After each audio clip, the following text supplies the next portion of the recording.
still an absolute ton. Like it's really already 10 minutes in.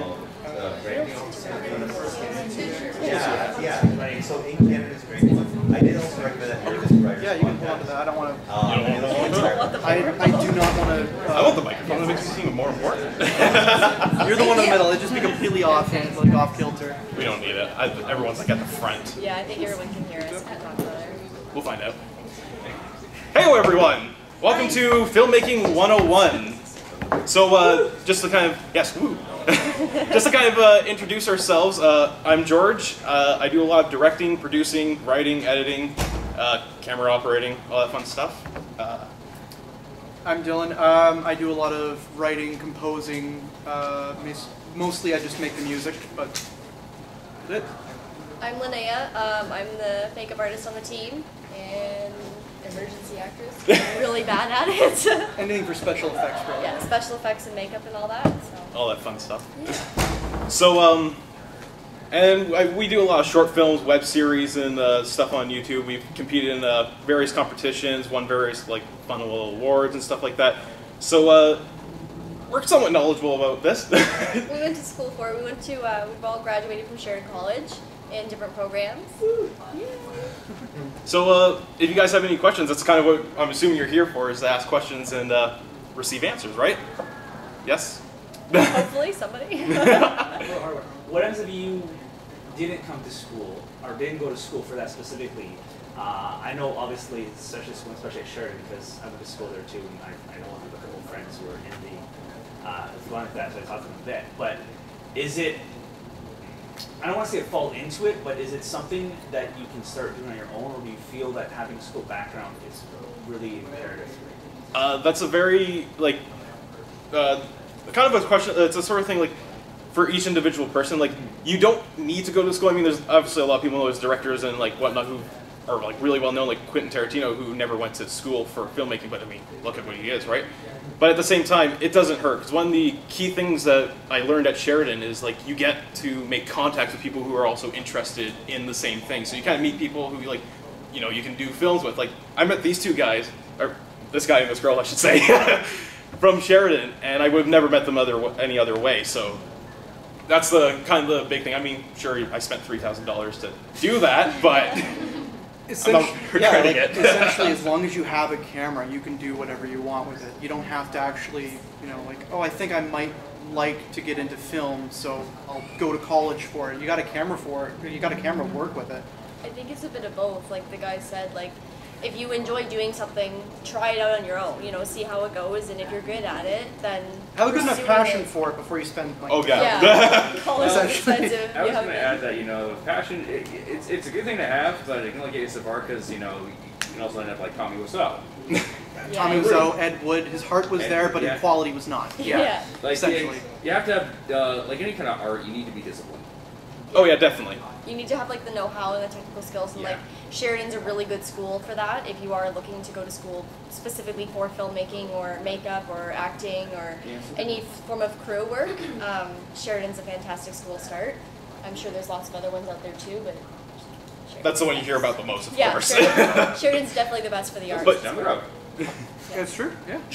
And like, yeah, passion's like a huge thing, because like a lot of the times you're not gonna really like get into the forefront of everything. You're not going to be like instantly noticed, much like, you know, anything like YouTube. You're not going to be noticed right away, but you have to have that passion, because you're not going to be, you know, making money, or like it's going to become a career instantaneously. Also, another thing I've learned, like not in a film, but I do know art. But one of the hardest pills I've had to swallow is that you can try your hardest and still fail miserably. Oh yeah. Yeah, like my program, my first time around, I was pulling all-nighters. I was hours and hours, and I failed by just 3 marks, and just so happens to be in the program is that you had to pass everything or not at all. So, and I had to redo the whole year over again, but I learned from it, and you know what, I passed with double straight A's going back, so you have to be able to learn from your mistakes. Oh yeah, definitely. We've all made mistakes, and you gotta learn from those. I have a friend who's been engaged like 7 times now, so that's that person. You don't want to be like that. It's probably not his thing. I don't think he's learning. That's not learning. I'm in film as well, as you guys know. Yeah. But I've never done anything through YouTube or anything like that. What do you guys find sort of kind of works in that medium? Like, what sort of things kind of strike a chord? As much as I would like to say, you know, come up with an original concept, people are going to love it, that's not the case. I've learned, you know, so many times. The best thing to do is, like, usually if you're starting on YouTube, you want to do things that, like, parody various IPs, like popular things like, you know, Minecraft or Breaking Bad or any of those really popular, well-known things, because that's the common thing that's searched up on YouTube. Review something, make fun of something. A lot of the times works as well. Know what's trending. Basically. Yeah. Essentially, if you can make a good joke about something that's really, really popular and you haven't seen it yet, essentially you can do that. Same with using hashtags properly works, because even if it's not even related, you can sneak it in there and people will be like, oh, it's under this, so it might be something. And then, like, on top of that, if you're putting things on YouTube, social media is, like, the best thing ever for that, because, like, you can bug all your friends on Facebook about it, bug your Twitter followers, We you know, annoy everybody Instagram. on our friends But actually, lists between the three of us. Yeah. I think we drive them all insane. Parents as well. But actually, like, hitting posting something, like, things. getting actually noticed on YouTube is like breathing in space. It's incredibly hard to do, Yeah. essentially, so. Yeah, it's just one of those things, like, you'll come up with something, and it will just, you know, blow up, and then that's where it kind of goes. Like, something will strike a chord, something will get noticed, the right people will see it, and, you know, it kind of just goes from there. A lot of people that are online are famous on television and movies and stuff, like Justin Bieber, for example. Did he not start out on YouTube and now Yeah. he's a multi-millionaire? He sucks, but he's still making more money than all of us, so he must have done something right. I mean, yeah, he does. Like, you gotta admit what you're saying. He does have talent in a way. But I mean, how he got noticed was just sheer luck. Yeah. I But mean, it's a success story, right? Like, everybody, he didn't know, I'm sure back then when he was first noticed, he had no clue that it was going to get to where it is now. That's like a 1 in a million chance. That's luck. Yeah. Yeah. Mostly. Exactly. So given that you respond to things that are trending, how fast is the turnaround for something that you upload? That actually, Well, sometimes it's pretty slow, actually. It doesn't A happen. lot of the times it'll be slow. It really depends, because occasionally, like, if you post a link or something, like, nobody's going to just, like, upload to YouTube and just leave it there. They're going to want their friends or, you know, people they know to see, like, oh, this is what I've done, I think you guys would like that. They'll take to social media, like Facebook or Twitter or whatever, and sometimes you'll get it, like, oh, people will retweet it, and essentially it'll grow from there, and sometimes it'll try to take off, and then it'll stop. So it's essentially, it's sometimes, like, good content, it's good social media, like, it's hit and miss, essentially, unless you actually grow a following. And it's one of those things where you slowly have to, like, create something around everything. Like, a few years ago, we did, like, a Mario Sin City trailer parody, and we're like, oh, this is going to get a lot of people interested because it's Mario and Sin City, two really well-known it did franchises. not take off. And maybe 200 people saw it, but then, like, on the flip side, like, years ago when I was in high school, I did, like, a Death Note short web series. Worst thing I've ever done, but about 1,000 people have seen it. It's weird. A lot of people will see the worst crap you've ever made, and then you've got, like, some of the greatest stuff that you can, like, oh, I really like this, and 20 views and counting. You know. As with anything Like- in the artist, I think you have to be prepared to put your heart and soul into it and get nowhere. But at the same time, too, if you love it and You know, enjoy what you're doing. It Exactly. shouldn't really be Also, that much you of know, a... just keep going with it. Also, learn to take criticism, Yeah. especially. Yeah. It's- Or good Especially on the criticism. internet. Take good criticism. If you post something and somebody's like, "Oh, this is terrible, kill yourself," you know, don't go home and just, It's not even criticism. don't become an obituary in the newspaper. Just be like, okay, well, I'm going to forget that. But if somebody says you should try working with, you know, working with better lighting in some of your scenes, Yeah, if someone says, like, the lighting or, bring like, in your like a sound or reflector whatever, or something. you know, take every little bit you have and, like, kind of work around it. Especially since there's tons of courses on YouTube for, like, figuring out how to just point, like, reflectors and get proper lighting on cameras. And you could go to, like, it's super simple, like, Yeah. super tutorials that you can just watch and then essentially put towards your next project. And if you're going to respond to it, do it well. Otherwise, it could turn out to be like Amy's Baking Company. Very true. Or Philfish. Oh yeah, Philfish, that's right. Yeah, dude. So you guys talked about how you guys all sharing knowledge of different programs. And so I was wondering, because I know film is very much a collaborative process that can live or die, but based on how the network's made. So I was wondering, what do you guys find in common with each other that makes you guys feel that you guys work together well, or at least functional enough to get a product created, We're all really as opposed to the other folks you work with? I think good chemistry. Yeah, like We know what the other person, I don't want to say like we know, like subconsciously know what they're thinking, but if on a general level we can understand like, oh, if they want to get this shot or something, if this is the idea I want to bring to the table, it's not something that's really hard to flesh out with us, and we got a couple of friends that we work with a lot as well. It's not something that it's just like, I don't understand, how are you going to do that? It's kind of generally pretty simple, like it's something really understandable, so.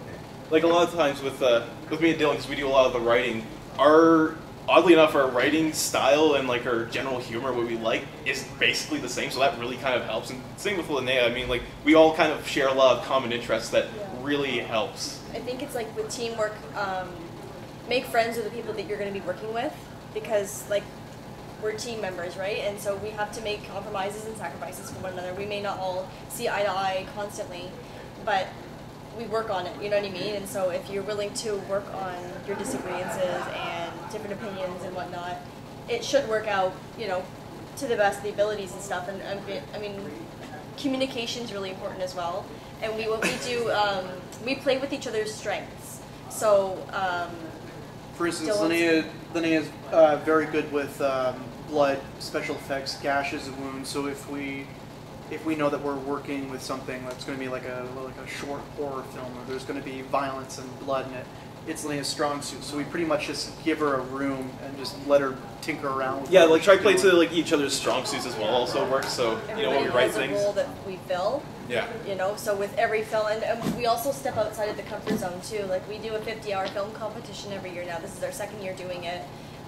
It premieres on August 9th, I think. 9th, yeah. So that's coming up soon, and so every year it's a different genre.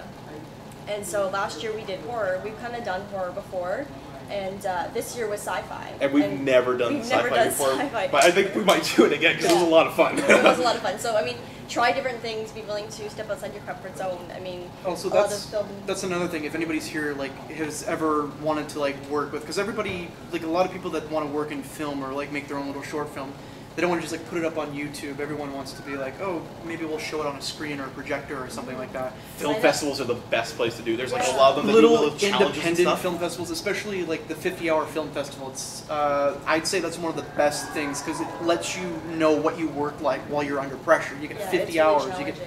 Friday at 7 to Sunday at 9 to write, direct, edit, compose, do basically as much as you possibly can. So 50 hours sounds like a lot of time. It is not. No, it it is. is like 5 minutes almost, and it just goes by so fast. And we pull all-nighters, and it's a really crazy weekend. But it's the a lot of first fun. year we finished the script about 3 a.m. and we were awake at stores getting our props at like 10:30 in the morning. Yeah, it was. It was just, like, incredibly no exhausting, sleep. but this year we actually finished, I think 4 hours ahead of schedule. Oh god, yeah. Yeah. Like we know, like, oh, this is what we've got to do. It's also a great, it's It's a great way to incredible learn how to do experience. time management as well. Yeah, so if Yeah, you we know that, went oh, we have to to do these last year, too, shots, for you know, it, so. do Yeah. them chronologically, or you gotta,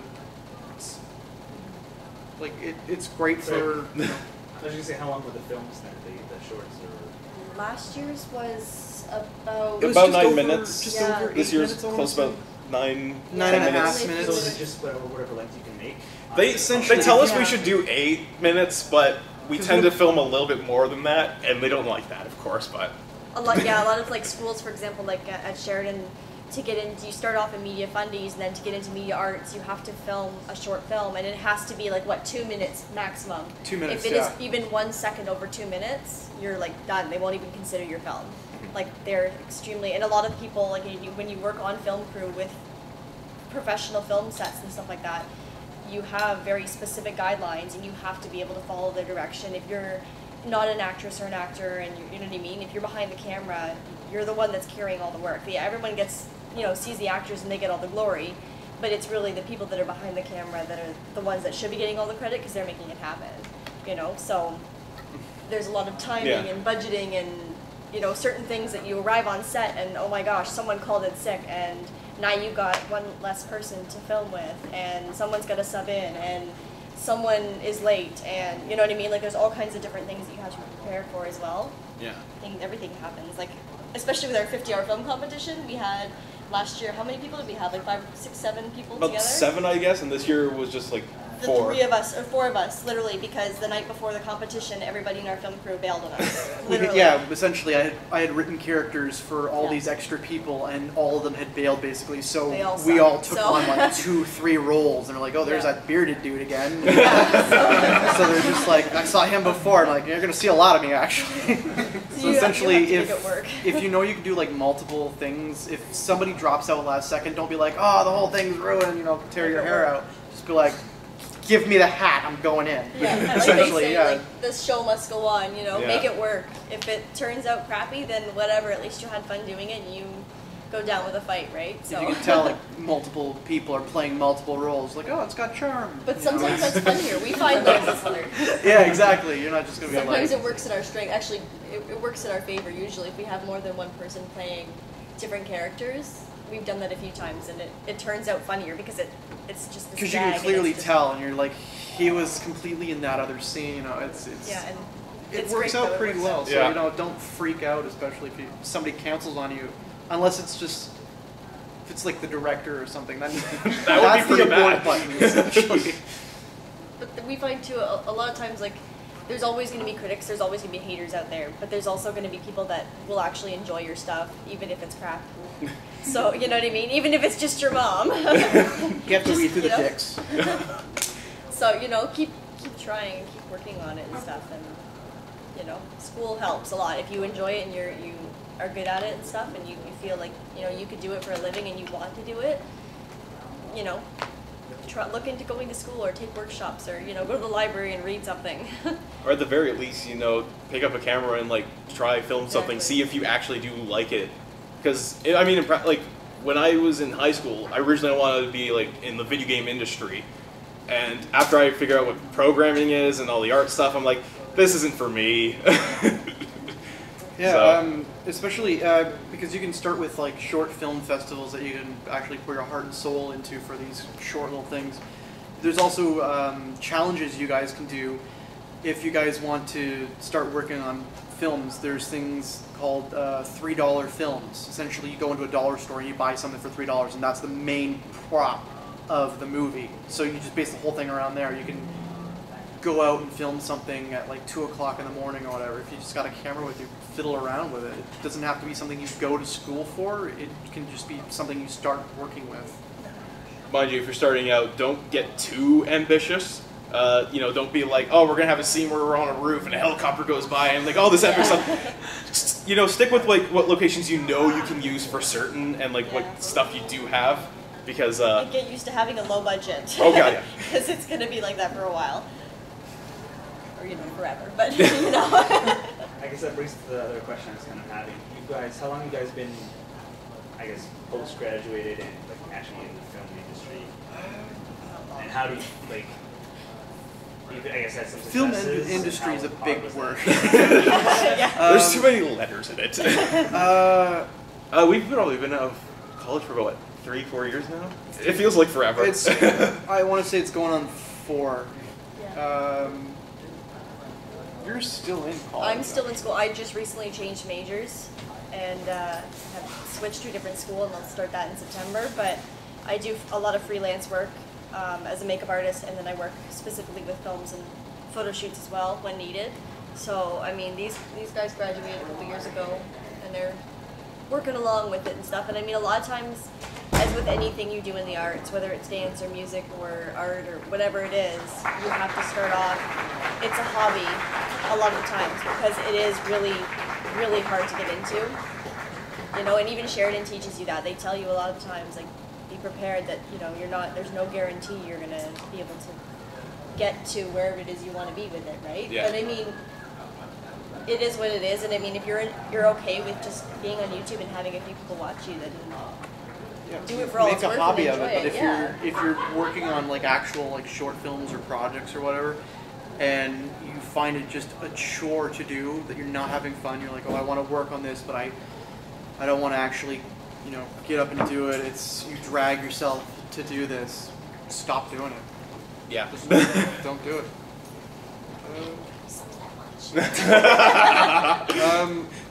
Same with like, I don't know what else, essentially. That's about basically it. Same with like, a lot of people, when they're working on like short films, a lot of the people, they want to know, oh, where can I get like music? Where can I get like actual like special effects? You'll find a lot of stuff on the internet for free. People will actually donate like royalty-free music is a great place to start. There's the one that's like really well. It's like Kevin McLeod. Kevin McLeod, yeah. McLeod. Impromptu or whatever. Yeah, Incomtech. Incomtech, yeah. You can start there. All of his music is phenomenally well done, and it's all royalty-free Just as long as you put a credit at the end. Say all this music was done by him. He doesn't care. He's perfectly happy. So especially with me, because I play a couple instruments, I know how to use like GarageBand on my computer. So if you guys have like an instrument, you want to get that perfect sound, or if you have an idea for something that you want to add to a scene, but you don't actually have the programs to use it, or actually can't find on the internet, plug your guitar in. If you have an electric, it's super easy, like a $20 cord to go from your computer to your guitar, start playing away essentially. Build around what your strengths are. And like networking and stuff too, talk to people. Yeah. I'm in college for film right now. Okay. I want to get into writing and directing, so I thought over the summer I'd try like writing a short script. The problem is every time I sit down to write it, okay, I'm gonna write, and then nothing comes out. Classic writer's block, right? I've had that so many times. I have like, I don't know, like, God knows how many scripts on my laptop that are just like quarter done, half done. Maybe there's just a title there, a vague description of what I was thinking of. Page one. It's so weird because I know exactly what's going to happen for the entire thing. I'm just not getting It's one. There's no easy way to get around writer's block other than like maybe, you know, kind of like start writing something else off the side to kind of like, you know, get off of it a little bit, and then maybe when you come back you'll be like, oh, this is how I want to go. Because like, for instance, I finished a short script film that we're in the midst of filming, and it took me about like 2 years to actually finish it, but it's only like about 20 pages. But it's because of that writer's block thing where it's just like, I had an idea, where do I go with this now? You can even, if you have trouble with like if you have like a rough plot outline, or if you've got a script or a scene that you just don't know like how to finish it, bounce it around some of your friends. If you're like, take a look at this, what do you think? And you're like, if you like, what can you do to maybe like make this guy get from point A to point B? They might have some actually interesting ideas. So if like, don't get stuck by yourself with this, because sometimes you'll just Get like stuck together. Yeah. Don't just like, oh, okay, I'm gonna stop doing this. Bounce it around some of your friends. You'll get some of like the most interesting ideas. Some people say too, like, get out of the house for a little bit, go for a walk, you know, do something that. Play a game or something like Yeah, that, you know. get your Don't mind just off. sit in front of the computer and just stare at the blank screen, because it'll drain on you, because you'll want to start writing something for the sake of writing something, and it'll be terrible. You actually want to just like, I'm gonna stand up, I'm gonna walk around my room, I'm actually gonna like, you know, grab like one of those squeeze balls or something, just like think of something. But if you just sit at like a blank piece of paper, you're like, I should write something for the sake of it. When I was in visual creative arts at Sheridan for 4 years, we did a lot of studio painting, which means you literally stand in a room for 3 hours nonstop at an easel and you paint. And sometimes that's really hard to have a good idea. Sometimes they'll have a set, like a composition to paint, and sometimes it's, oh, paint whatever the heck you want. You can't always make somebody stand there and paint something good for that amount of time. And they would say to us, put down your paintbrushes, put down all your tools, and go and walk away. Go do something completely different for a little while and come back to it with fresh eyes. Because that's when you notice your mistakes, or you have new ideas, you're more inspiration. A lot of times you'll work so hard on something for so long, and then it'll take a complete 360 and you'll end up doing something completely different the night before it's due. You know, so a lot of the times they say, you know, just do something with your brain to kind of Like, bottom line, don't get hung up on a writer's block. Everyone gets it. You just gotta, you know, get clear head of it. So. And just as a comment towards that, like everyone who tries to write should experience that, I'm sure. I've actually tried something new and it helped me get past it, and now I'm able to write on the computer and stuff really easily. But one of the things I tried, I don't know if it works for everyone, is just pick up a recorder and start walking around and start like throwing out, even if you just throw out the outline and you just build it up from there. Or dude's in a car and he's trying to get down as a flat tire. Oh man, it's crazy. He's like, oh, he's so upset and running off. I'm like, what? There's like a ghost now, but he doesn't realize it's a ghost. And then, especially when you go over and you're like, yeah, and you can like stop your tape and you kind of just start writing into it. And then you go again, you start, yeah, like. Or even just like carry around like a notepad, or like on your cell phone, there's like, you know, various like apps that write notes and stuff like that. Pieces will fall together. Yeah.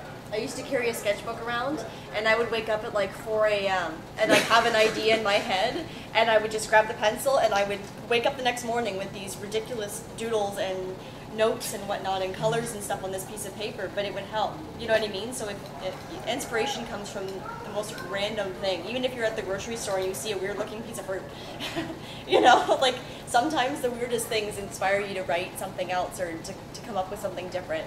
So, you know, pay attention to your surroundings and talk to people and doodle, or, you know what I mean? Like just. Also, there's another big thing with getting into working on short films. A lot of people don't have the editing software, because a lot of people want to do the editing themselves because they know what they want to see. So when they hand it off to, you know, somebody else, like, oh, I'll edit it, it's kind of like giving away your baby because you don't know what it's going to look like later.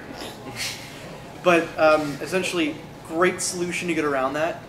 Go to Final Cut's website. Final Cut's like one of the best ones, editing softwares to use. If you guys know how to use it, download the free trial, and then when it gets to the point where you guys can't use it anymore, like it's about to expire, set the clock on your computer back a couple months. I did that for the first 4 months in college. I was working on a short film for some of our classes, and I had the free trial on my computer. And it got to the date, and I reset my clock on my computer so I could use it a little bit longer. Really? Yeah. So you can completely do that, and then eventually you can save up for it, or you can get it another way. But That's only for Mac only, right? Yeah. sorry? Final Cut's only for Mac. Yeah. No, they recently did something for a PC. Oh, Yep. since when? I don't know. How long ago was that? I don't use Final Cut. Yeah, it was relatively recent. Hey, what do you use? Sony Vegas. Sony Vegas is not a good one. But yeah, you can find them on PCs now, I'm pretty sure. I was just gonna say, I just came in here, I just heard the filmmaking 101. I'm like, sweet, this is my area. Right on. If you, like, because I use, mostly what I've used for a lot of my time is Avid programs, like Avid filmmaking. Like the first one I used was the Lego Studios program, really kind of cheesy done. And then I moved to Windows Movie Maker, but then I got Pinnacle because I know that was done by Avid. Would you recommend Pinnacle? Because I use Pinnacle all the time. That's like this software. Is that a good one, would you say? It's all really to whatever works best with you. I wouldn't say like I use Final Cut Pro because I know my way around it and I know how to work with it. Yeah. Occasionally I'll use iMovie, but that's just for like giggles. But if Pinnacle works for you, by all means, I'm not going to be like, this works for me, I'm going to tell you to use that. If like Final Cut to me is the best that I can use, I can try and use other things, but they won't turn out as well because I don't know my way around them. But if Pinnacle works for you, all the more power to you. Yeah, just because a lot of my films are like cheap, easy, and quick to do, so. Exactly. Yeah. So if you know your way around Pinnacle and that's the best thing that you can use, go for it. I wouldn't say like upgrade because, you know, for the sake of upgrading. If it works, use it. I just wonder, would you suggest it as a good software? Yeah, absolutely. Okay. I personally haven't used it, so. I'm just the makeup artist. I don't know anything you're talking about. Yeah. But yeah, whatever works for you. At the same time, you know, if you feel like you want to try and upgrade to something, you know, it's always nice to dip into other things like Final Cut, if you want to use like Sony Vegas or Premiere as well. Yeah. Premiere's okay. Yeah.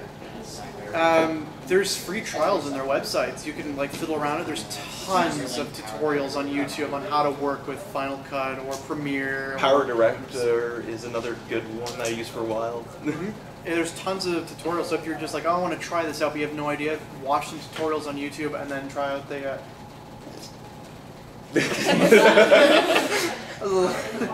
not the only one, trust me. But look, Chris Hansen showed up? Jeez. But yeah, essentially try out something new. If it doesn't work out as well for you, stick to what you know. Okay.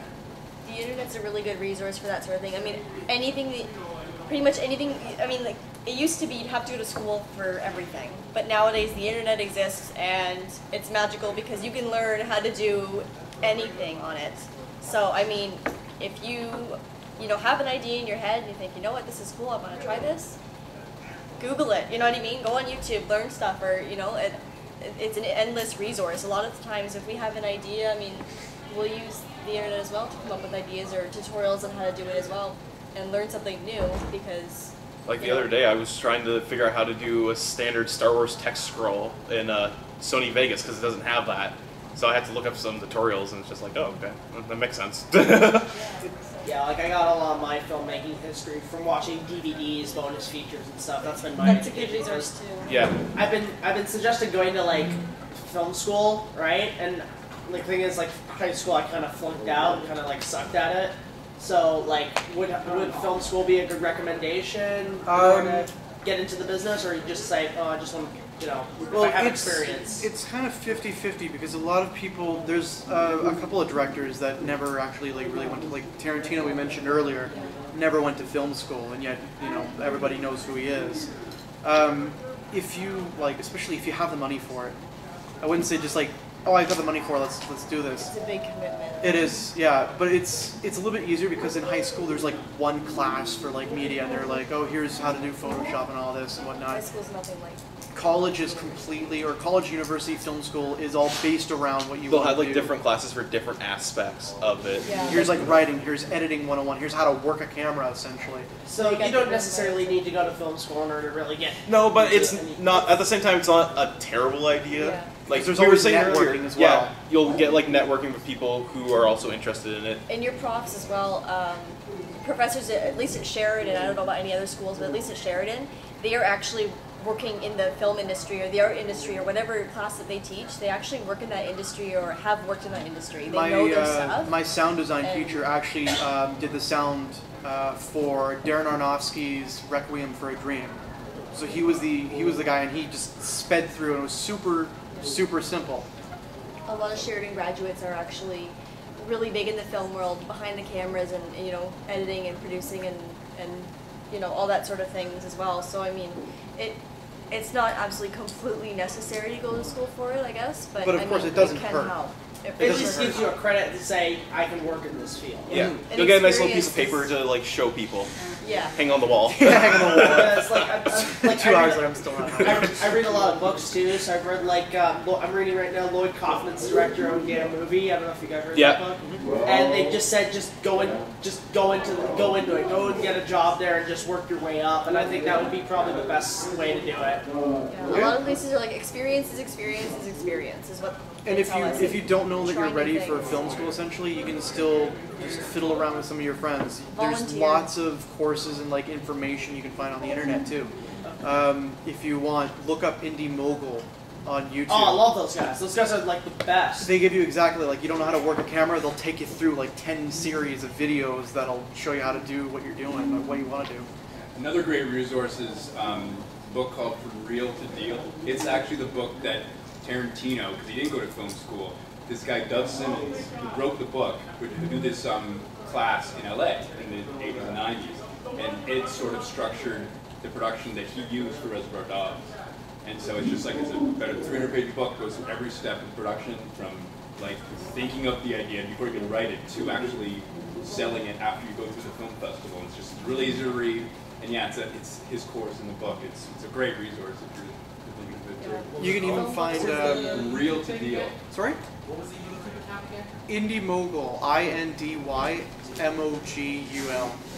And they occasionally do like some comedy sketches.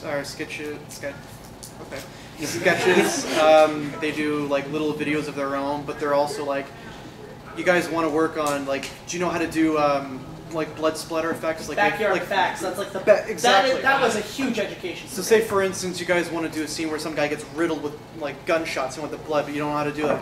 Buy a pack of condoms, fill them with blood, tie them off. It's gonna sound weird. Grab like little like those little washers you'll find on like screws. Tie a piece of like fishing wire around them, glue them to the condoms, and then pull them off screen. Come right off. There's some really super simple things that you won't think of, Like you don't Get always need creative the with it. exactly. And they have tons of stuff on there as well if you guys want to like check that out too. It's funny because that's an actual problem. I was trying to figure out how to do blood splatter. So thank you. Yeah, it's super simple. Like especially you can use like Ziploc bags as well, but they don't seal as Or well. As like, saran wrap, I think, you know. so yeah. I find a lot of times as a makeup artist and doing special effects and stuff like that, improvisation works a lot. Actually, for our film we just did the other day, yeah, exactly. or a couple weeks ago, I did. My friend had to wear a ripped, bloody tank top. He was an and- action hero essentially, and Yeah. we gave her lipstick and a jar of strawberry jam. And I made it work. And Go it was crazy. Awesome. Yeah. So But you know what I mean? Like it just, you improvise. Use things that you wouldn't normally use. The dollar store, or Dollarama, Value Village, thrift stores are like our best friends when it comes to making Yeah. films. if because you want to can make get it all a for short dirt film that cheap. you don't like, oh, I don't want to get my shirts dirty or whatever. Well, Value Village, drop like $20 on a bunch of like Yeah. used items. That's me Go too. Like, crazy. I go Valley Village and Goodwill. I go like every day, like 3 times a week. yeah, stockpile. It's the best place for it because I mean, if, a lot of us. I mean, I'm sure if you're a student or you're still in high school or whatever, none of us are going to be rolling around in the dough here. You know what I mean? So if you're gonna want to do this, I mean, it does cost a bit of money. It's not completely free, Yeah. but use the resources that are Another around you. Use what you have. Another good thing is November 1st after Halloween. Halloween stores are always getting rid of everything, Yes. discounted We like go crazy. every year and raid the store. It is like Christmas for us sometimes. It is. The day after Halloween is Christmas. It is. It's also just the fact, like, a lot of my films, because I still live with my parents and stuff, so, like, you have all these props and everything, and they look at it like, what's all this mess? Yeah. I completely Bradley, there's a understand. shed out in the back and it's full of your crap. Exactly. like- Exactly. Like, why would I've- you suggest that? Like, if you have a bunch of props in the house and your parents... I have a get annoyed- closet just full of props and costumes, and it's just like a complete mess. Wigs hanging up on like shelves, and just like, what the heck are you doing with your life? Don't worry, Mom, Dad. It's all Yeah. good. I'll make We it, still I live with our promise. parents as well, and I mean, they've seen it all. Like, I've come home with the most ridiculous, outrageous makeup on, or blood everywhere, and my mom's like, oh my god, what are you doing? And, and A couple of years ago, me and some of my friends that I met in high school were working on like this really, really stupid short film that never really went anywhere. And we had this one guy dressed up as a Russian mobster, and he actually had a real Bowie knife with him because we couldn't find anything that had a gleam to it, looked real. And my friends essentially, when I didn't have a beard, they made it look like my throat had been cut. And I was wandering around, and just so happens we had cops drive by, and they're just like, "What are you guys doing over there?" So, essentially, yeah, like, different situations, different things come into play. Like, a lot of the times we find it's just improv, hope for the best, and think on your feet. And it's also, like, because it's a hobby, too. Like, say, like, you probably have, like, your own jobs, but that pays all the budgets and everything. Base, yeah. I work in a film store, so I basically talk about movies all day long. That's me non-stop, everybody I meet, to the point where their ears start bleeding. Essentially, another good thing, check out, if you're looking for like things, if you need to know how to do things behind the scenes, watch behind the scenes features, like how exactly do they do these shots and whatnot. For instance, in Ridley Scott's Alien, if you notice the first time they see the egg, it drips upwards. The film was reversed. It was shot upside down. They just reversed it. So Same thing with the way they have the alien walk within those movies. Yep. They had the actor walk walk backwards, and then they just reverse the footage to Or make like it look the all weird. sound that the aliens make, I think it was made by rubbing the pumpkin. That was from District 9. Yeah, so you know what I mean? Like Improvise, they improvise. They make it look good because they have more money than we do and more professionalism. But I mean, you could take notes from that. works. That's the main thing. Yeah, and we find like I'm a huge Tim Burton fan and Jim Henson fan, and I have a lot of their books from their films that they make, and those also are a good insight as well because they include behind the scenes pictures and interviews and scrap notes and sketches and doodles and things like that as well. And they all started out the same way we all did too. I'm sure they probably went to a few panels as well and talked to people and stuff like that as well. Watch some of Steven Spielberg's first movies. There's actually one of his short films. It's during like World War II, and essentially they wanted to make a scene where this guy was running down the road and he was being attacked. Like there was bombs being dropped behind him. They put a shovel. What is going on in there? I don't know, like a murder, like a 1930s gangster. I'll like poke my head through there and see what they're doing. I heard Sean Connery a minute ago. But essentially, they took the shovel and they covered it with dirt, and they put a little brick over top and like underneath it so that it leveled up. And they would have the kid run and step on it and throw the dirt in the air to make it look like all you had to do was add the sound effect. Just cut the frame so that. Oh man, sound effects will make everything. Yeah. Especially if you know a friend that can do like impressions and voices and whatnot. And Star Wars was completely saved in the editing. Yeah, it If was. And then George been Lucas editing- ruined it with the special editions. Yes. So Should I mean, access cosplay videos. Do things cosplayers do? Yeah. Things? I've never improvised. cosplayed, but I can already tell, like, a lot of I don't know what you purpose guys into it. go through, especially like wearing the costumes all day. Like, the wig would drive me nuts. Yeah, I so. couldn't do it. Closet is full with all this shit, and people like come over like, why do you have like wig filler? Yeah, just like, don't you ask what's in there. That's like, you should see this kid's room. I'm not even kidding you. Every inch of everything. There's wigs. There's all kinds of stuff. And I mean, especially if you're looking for people. For props too, like props and like even a lot of cosplayers do acting and scenery things and like they like a lot of stuff like most cosplayers can't really pour, so like You hear that, everyone? Start making friends with these guys. They know how to make things. yeah, like You'll see a lot of people like, for instance, her name's Jessica Negri, I want to say. She's I don't know how to pronounce her last name, but she's a really big cosplay person, and she dresses up as every female character. And she was just somebody who just, oh, here's my costume, selfie, put it on the internet. People are like, we like you should come by and do this. Now she's doing actual modeling. She's working with actual companies, like dressed as the characters. She goes to game conventions to promote the games. Like she was dressed up as Juliet from Lollipop Chainsaw. Essentially, like especially like cosplayers, like they know makeup, they know how, like if they know what they're doing. So That's like me. Like, say you want to take a character, you want to make a film about this certain character. Best thing to do is go to these conventions, find cosplayers who are dressing as that character, and say, "Hey, I need you to play this part." And there's also videos and blogs online as well that are cosplayers, and they will show you step by step, like Pinterest as well. Is Tumblr, I'd I'm say. addicted to Pinterest, and they have tutorials. I don't even cosplay, but I've seen some amazing tutorials on how to make some seriously cool stuff. yeah, especially with like makeup, and you for can check. dirt cheap. Yeah, Pinterest is a good place, like especially because I know nothing about makeup. I don't. Absolutely nothing. Really? Yeah, I've worn it a couple times for our short films. Like 2 years ago, like I was entirely painted green. It was weird. You can like talk to people who know makeup, like even like cosplayers. If like see a couple people walking around the hallway, just ask them like, what would you recommend if I wanted to? Another good thing is Facebook groups. There's tons of those for like films or whatever. Chat that groups and stuff. I know some people will be like, oh hey, I hear you're doing this. Do you need a makeup artist or someone to do some acting? I'm like, yeah, sure, whatever. And I'm on a lot of the jobs that I get hired to do as a makeup artist. I'm on the Sheridan Styling Makeup and Modeling Forum, and so people will post, like the photography students will post, or the short film students will post, oh, we need a makeup artist for whatever, we need a hairdresser for this, and it's just, hey, you know what, here's my portfolio, this is what I can do, are you interested? And it's a good way. I mean, sometimes you won't get paid, sometimes you will, it depends on the case. Gets your name out there though. Exactly, your name is in the credits, Like and music for me, that's my strong suit. I compose everything that we've ever worked on. So. If I've also worked on, some of my friends from overseas have actually been like, oh, we're working on this like little pixelated indie kind of thing. It's probably not going to go anywhere, but you could whip out a couple of tracks. It's you can put your name out there and just like, oh, I know how to do this. I'm handy with music editing, stuff like that. Just help out. talk to people. You'll find a ton of people that just be like, oh, thanks, and next time when they work on something else, they'll remember that what you did.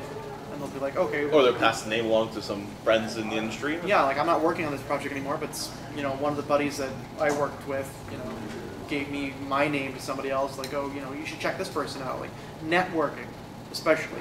And I've got my mom's got a friend on Facebook who's a professional photographer, and she and I are friends on Facebook. I hadn't met her before that, and she actually contacted me because someone contacted her to hire her as a photographer. She, I guess, was having a rough time in her life, and she wanted to do a 50s style photo shoot. And so this photographer contacted me and said, I have seen all your work on Facebook. Will you work with me on this? And I was hired out of the blue as a makeup artist for this photo shoot. And now I've got copies of these beautiful photographs and everything. And I mean, it's portfolio work. So keep talking to people, network with people. I mean, don't be afraid to ask questions and, you know, learn things. Talk to the people around you and this, like people behind you, around you, because they're interested in the same thing. Yeah, I'm going to need all your contact info. Absolutely. If anybody wants any of our business, we don't have business cards, but if anybody we're is not a interested business. in We our just basically pages, like we do this for fun and we want to get into it a lot more. We've got Twitter But feeds and you know, Facebook we've pages. done a couple film We festivals. can give you her email. I have an email for us, so. Yeah, exactly. So Especially like in the same category as like just networking or sheer dumb luck. I was sitting on a bus, I was going to school, and I was reading a Stephen King novel, and some random dude came over to me like, oh, you like Stephen King? Like, I do. And he's just like, I'm an author, my first book just got published. Later on, he realized that like we had this 2-hour-long discussion on this trek to Oakville. Then he's just like, oh, you know, yeah, you have a YouTube channel. I'm like, yeah, I do. So we started like talking back and forth and whatnot, and then eventually he's just like, oh, do you want to edit one of my short, like little commercials? Because I'm working on doing a raffle for my next book. And he was like, I know that you edit and whatnot. Would you like to do this? And I was like, yeah, absolutely. So it was just like sheer dumb luck, really. It's network, like talk to people. Even if you don't like them. yeah. Teamwork is essential. You know, I mean, like I said, a lot of the times with us, sometimes we have late nights and early mornings for our films and stuff, and everyone's cranky and nobody wants to work, you know. But we work together as a team. Provide them with bagels and coffee. That's right. You know, and everyone's gonna have you know, caffeine and whatnot. But you know, we make it work. I don't know if like any more questions. So yeah, we're kind of getting near the end. So 10 minutes throw some left, questions guys. at us before we end. How do you handle continuity? Like, say, like, if you shoot one The scene- water bottle. No, it's like, if you shoot one, like, this is an example for a film I'm doing. I have this one actor who's playing a character, and one day we're shooting a scene, and he's got, you know, his hair like so, but then we come back to it like 6 months later, and we have to like redo a shot or something or whatever, and his hair goes from like this short to Weird Al Yankovic long. How would you fix something? Reshoot it. You could, yeah, reshooting Yeah. would be. Reshoot it. Like Reshoot the it entire or like scene, Or make it work. I mean, it could be, if it's supposed to be a funny gag film, make it work. Sometimes like- continuity is like one of like the funniest Yeah. stuff, but it, like reshooting everything, because if say for instance he's the main character, you have to reshoot everything. It's a giant pain in the ass. It is. Or at it the very is. least, you Work could with a wig, essentially. Yeah. You know, wig or like add like a line in to kind of try and make it work. or if let you the have person to. know we're gonna be picking this up in 6 months. cut his hair. Keep your hair short. Yeah. Bring the scissors out. He doesn't want to like shave or anything though. That's the thing. So, like, I connect I would- spiritually with that guy. I would say if he's really stubborn on it and doesn't want to change his appearance, reshoot it. yeah, just reshoot the entire Yeah. scene. Yeah. Because there's no, I mean, If you can't like I find said, common if it's- ground, reshoot it, Yeah. and then hold a grudge against them until the day you die. You know, like, Or just like if say you have it where it's like Spell his name wrong in the credits. That pisses them off forget so the much. what was that on the credits? Spell their name wrong. Just kidding, don't do that. That's like the worst insult ever. Don't spell anybody's names wrong if you're doing the credits. Don't forget to give anybody credit for something. Yeah, give, That's just especially a big like give slap in the credit where face. credit is due. If you want to like, if you're making like a short film, and you just get random people to join with you. Yeah. Be like, hey, thanks for coming out. I really appreciate it. That was a, you know, compliment them and stuff. Even though it's like not great, you can say that wasn't too bad, but this time could you try this or something like that. Like, plant the seed. Let them know that they're doing a good job. Yeah, that's essentially. especially if you're a director. One of the things I learned is you have to essentially feed actors' egos and basically anyone else on the And crew, makeup really. artists. You know, make them feel nice, because if they're more happy and, you know, whatever, they're more likely to listen to you as if, you know, 'Cause you're if you- miserable. Don't be a dictator. Yeah, if you just be like, that was terrible. What are you doing? Yeah, They'll don't be be like, a jerk. oh, let me just try even harder now. Yeah, you know. Also, try to like, for slapstick, I had to slap, what was his name? Josh. Josh. Joshua is I had to his slap name. this kid about 7 times for a scene. It was terrible because I felt bad because I'm not a violent person. It was like really quiet. I'm like, oh, we can add the sound effect later. And he's like, no, redo it. And we have this kid, he's like 17, sitting in a chair. George here is behind the counter. And he's just like, no, hit him again. I think after about the 3rd time, I was kind of enjoying it a little bit too much. But, yeah. Like we said before, like communication and work together. Like George is normally the director or whatnot, but he listens to input. He takes what we have to say. You know, if he says to me, okay, I want you to create this look, and this is what I want you to do. He knows my skills and my abilities. If there's something that I can't do, or I have to do something differently for the budget or the way my kit, whatever, he has to listen to that, and you know what I mean. Push comes to shove. And at the same time, like I know Linnea really well and whatnot. So like for the recent one we did, we had to have like an alien looking thing or just something that looked really like, you know, sci-fi-ish for a creature. And I was just like, yeah, have fun with it. I trust you. It turned out pretty good. I think. Oh, it did. Yeah, I've learned to. He's a bitch to wash try to off. listen to people. If they need to improv, they have to improv. Because like I sometimes like early on when we were shooting this thing, I'd be like, please stick to the script. And then when you go back and you look at it, it's like, oh, that wasn't that good. I think a lot of really famous movies, we would be surprised, majority of even famous scenes are improv. Like even The Godfather, the cat that's in the guy's lap and he's petting it, that cat was actually a stray. Leave They the found gun, on the take the set. cannoli, Jaws, you're gonna need a bigger boat. That was all. Yeah. Like there's a ton of Leonardo improv. DiCaprio and Django, just like when he like broke, I think that was a story. Like he broke, he cut his hand, Yeah, he and I guess said- everyone was like, whoa, it's like no, and he's like, no, let me keep filming, let me keep doing it. Yeah, he cut, like, if you guys have seen Django Unchained, there's a scene where he's at the dinner table near the end of the movie, and he slams his hand down, and he grabs, what's her name? The actress, the wife of Django. And you can see there's blood all over her face. That's Leonardo DiCaprio's blood. He cut himself. But Ooh, that's nasty. Yeah, he stayed in film. He was just like, no, he had to go to the hospital and get stitches later, but he was And just the guy like, still "It's hasn't cool." won an Oscar. There's a parallel. there you go. There's a You're working parallel that out for universe something. where an Oscar hasn't won his Leo, so Yeah. we're all good. But yeah, where was I going again? I think we it's just threw it a little bit. improvise, be prepared. Yeah. Like a lot of times George will say, okay, we're gonna do this, and this is what's gonna happen, and it's gonna go smoothly. Also, And it doesn't work out that way. be You have to open to Suggestions. suggestions. Yeah. If you're directing the short film and somebody says, well, maybe if the line would make more sense if I kind of changed it around. Don't be Kubrick. Or spelling. Don't, like, yeah, make the whole thing completely your own vision. Have, you know, like, take some insight from some people. Like for instance, the one we did last year, the short film, comedic like B-movie kind of horror thing we were going for. There's quite a bit of improvisation from the script, for the most part, especially us behind the desk as the female. That was. Yeah, essentially, we had like this standard dialogue, and it was just like, oh, you know, he's in his office, you can go see him. And this guy went off on like these 12-minute rants on just like, he has like this giant It's the funniest beard, thing ever, though. and he's got lipstick and eyeliner, and he's got A like wig. We this gave him like fake wig. breasts and Oh, yeah. everything to make And him he look was just calm. like- It was hilarious. He just went off on this huge tangent. It was We hilarious, need to but make him his own film, though. But that only happened because the original female who was going to play that character Yeah. dropped bailed out. out. So we're on just us. like, you know, I'm here, you Yeah. can be this character, and And he's I just was like, the I'm only gonna be other girl completely silly with it. Like, you know, that's part. fine. Yeah, So make just- it work. That's the big thing. As a director, people think that being the director is, you know, you have all the say. Be willing to give on that, because a lot of times people aren't always going to follow you blindly. You have to take into consideration they're the ones that are doing the work for you. It's your vision, but they're the ones that are doing the work for you, whether it's a makeup artist, an actress, actor, film editor, or musician, whatever. They're Also, doing the work. if you're so. like, for instance, I don't know what kind of story you were working on. You said that you were.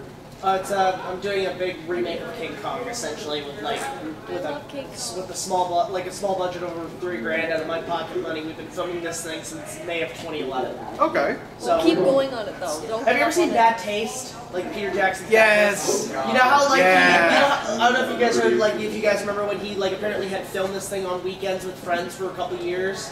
That's exactly what happened to us. So it's a King Kong movie in a Bad Taste-esque feel to it.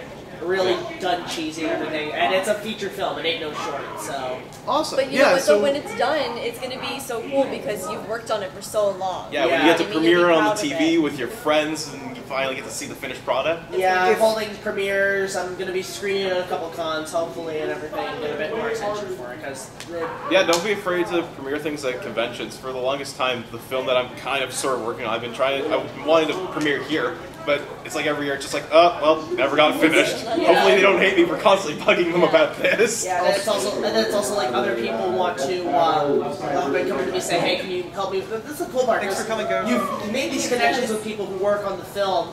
And then as you're making this film, people are saying it looks good. Then they say, "Can you help me with this project? I want to make this." Like I've had a couple people from my neighborhood town saying, "Do you want to help me like make this?" And and the thing is, I could. It's just like you know, felt like other stuff. It's You time. need to It's a get lot to. of it's a lot of work and it's a lot of time. And like even with us, we have scripts that have been half written or films that have been half. We've been working on a film since early spring, you know, and we're still in the works of filming it. It's just there's a lot of people in it, and it's getting schedules coordinated. Everyone has different jobs, locations, and stuff like that. Yeah, all that fun stuff. So I mean, sometimes it takes a long time. Also, another really good thing about that is if, say for instance, because you're doing like a remake of King Kong, essentially, watch a ton of big monster movies, get some ideas. Exactly. The old classics, like the old film noirs, are the best place to start. I watched all those movies to get info and everything. Like the original King Kong? Yeah, I actually really like the 76 version a lot better. Like the originals, where they had to completely improvise even more so than they do nowadays, you know? Nowadays it's all big budget. A lot of the sets they had to recycle from other projects. Like, the jungles that they used was actually from another project called The Most Dangerous Game. The wall was actually built for a version of King of Kings, and then they later burnt that wall down in Gone with the Wind. They burnt that wall on the MGM lot. Another quick thing before we have to wrap up. Yeah. For instance, if you've ever seen, there's some of the scenes in Lord of the Rings. If you watch Peter Jackson's earlier work, I think it's Dead Alive or something. It's the one that's the really grotesque the really gory one. All that. When they're on that monkey island, they're using the same locations. Yeah. So if you can recycle shots and whatnot, so Well, I mean, like the party room at your apartment. we use that thing so many the times, same but like party room every year.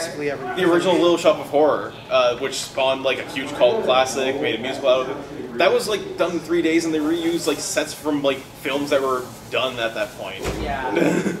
So just improvise.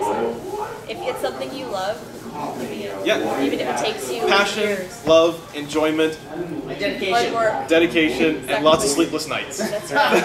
Filmmaking in a nutshell. Apologize if this wasn't like the most intuitive, or like not like the most informative panel. This is the first time we've ever done this, Yeah, so it's so- kind of. I figured that would be kind of an interesting idea. You know, people can see like what kind of experience we have, like tips and whatnot. So you never know. At the very least, like I said, like the people who were here at least and still are here, they are interested in this thing. So get their emails, Now start that they talking have to nothing them. better to You guys do. gonna be at Unplugged Expo next weekend? No, we didn't even know about that. I mentioned in Mississauga, I'm doing a panel there. It'll be my second panel. I did one last year, but this year I'm doing something a little different. So Maybe next year. Especially like. Ready? Yeah. So yeah, thanks for coming. Thanks for those of you who stayed here. You guys are now the last non-original members. If you have any questions you want to talk, we'll be outside making our way to the D20. So bug us then. first I'll get your info because you guys are Dungeons awesome. and Dragons. Thank you. Yeah. It's